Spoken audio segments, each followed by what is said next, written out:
up on my radar. Now, for anyone else who is uh, any in any way aware of how the left feels about abortion, they are remarkably pro it. In fact, a couple of months ago, I think I did a video about breeding parties or the breeding fetish, where couples get pregnant, enjoy the warm glow of pregnancy for about a couple months, and then they get an abortion. Like, these people are seriously sick, and they're trying to make more headway in culture. August 12th of this year, hooray! An abortion buddy comedy. What the fuck is this shit? Okay, so let's go read the synopsis. In an intermittently long list of bummer abortion movies, with some great exceptions like Obvious Child, St. Francis, and Grandma, it's still not all that often that a terminated pregnancy is anything other than the dark center of an upsetting storyline. Yeah, because most women, most sane women, accept that ending the life of the child growing inside of them are going to be naturally depressed and not in the best of moods. But the left doesn't care about your humanity. They want to show you how their vision of the world can be happy-go-lucky in a buddy comedy. So, in a movie that depicts abortion as not only essential but ordinary, perhaps even comedic, I breathe a sigh of relief. I'm sure you do. Oof. Oof. Why any woman would breathe a sigh of relief on the idea that abortion is being depicted in a comedic fashion is disturbing. That this is like, imagine a film where two men have a comedic movie about getting their balls crushed. Except your balls are actually, something that you're supposed to nurture and love. Oh, yeah. We are supposed to love and nurture our balls, guys. Guys, take care of your balls. That's what I'm trying to say here. But no, you should not be breathing a sigh of relief unless you are someone who actually thinks that abortion is something that is worthy of being celebrated. And after this, I'm going to have to go back and review the happiness quotient of women who get abortions, because abortion has a lot of traumatic effects on a woman, not just medically, but also psychologically. Women know internally, from a very basic biological level, that they have done something horrific. And whitewashing that, like trying to pretend that it's anything other than that, is a lie. This is openly lying to women that an abortion could be something fun. Needless to say, I am thrilled about HBO Max's Unpregnant, which is one part road movie, one part buddy comedy, where the protagonist needs to terminate her pregnancy, but that fact is just a part of the broader story arc of her character and not just her one thing. Oh my gosh. The film, directed by Rachel Lee Goldenberg,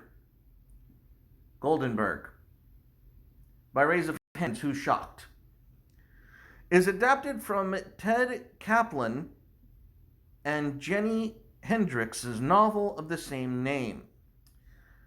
Why Ted Kaplan would have any part of this? Because, I do know actually, and this is something that needs to be discussed.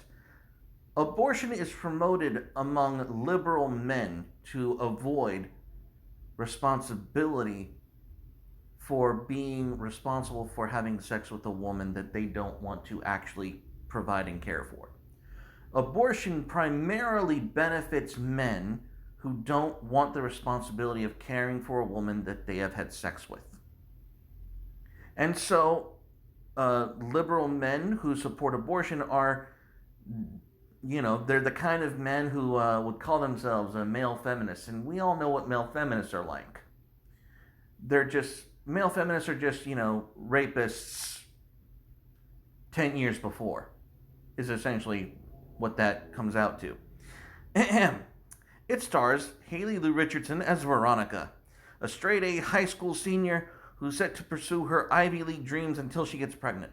Okay, so the pregnancy is a hindrance to this woman's career, her dreams of being this hot shot, this career woman. This is also another thing that I covered with the video, where Lila Rose sits down with one of the original writers for the Cosmo magazine. And we learn from this interview with Lila Rose that Cosmo magazine created these Cosmo Girl articles about women who had it all, or powerful career women who did everything that any woman could possibly want and desire, and they were all a crock of shit. It was propaganda, just like this film inevitably will be.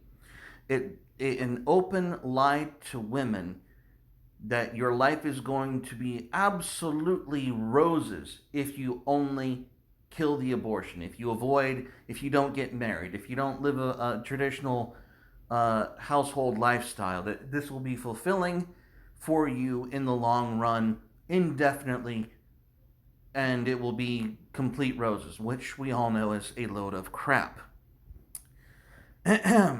Veronica must turn to Bailey, her grungy ex-best friend, to drive her to the closest clinic, which is nearly 1,000 miles away.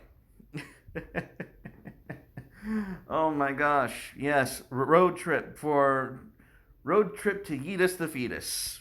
Wholesome. Completely wholesome, we promise you. Of course, for many women, terminating a pregnancy is not only an issue of access and a bureaucratic pain in the ass, but a complicated and emotional and physical decision. But on-screen abortions have not only portrayed gloomy, but on-screen abortions have not only been portrayed gloomily, but unrealistically. Oh, you mean something that's traumatic and horrifying shouldn't be portrayed as traumatic and horrifying? Oh my God. This might affect the sales of abortion clinics. Heaven forbid. In a census of fictional TV and film that looked at representations of abortion on screen, who the fuck funded that shit? Who said, we need a census of representations of abortion on screen? Who does this? Who comes up with this crap? In the last 100 years, Gretchen Sisson, a professor at University of California, San Francisco, of course, a Marxist professor, wanted to study the portrayals of abortion in cinema because it might be problematic, or, dare we say, representative of reality. Because the culture actually wasn't failing women, it was actually teaching them something true. God forbid. And she found that there were inaccuracies and misrepresentation of the entire process, including the procedure itself and the motivations for getting an abortion. Apparently, deaths in abortion aren't as large as is reported. Oh my gosh. For example, an alarming 9% of depictions showed women dying directly as a result of the procedure. Yet abortions are actually incredibly safe. The fatality rate in the US, in most recent data, is almost 0%. Almost is an important word. But no, as for those 9% depictions, they were probably older films in which abortion was probably far more risky. But guys, abortion's fun, okay? That's what they want you to believe. That's what they want to present to women. That abortion is something that you should bring a girlfriend with. Like, when you go to the bathroom, you want to touch up your makeup. Abortion is literally that big of a deal. Just a trip to the bathroom, a little touch up, and a road trip. God, I hate Hollywood.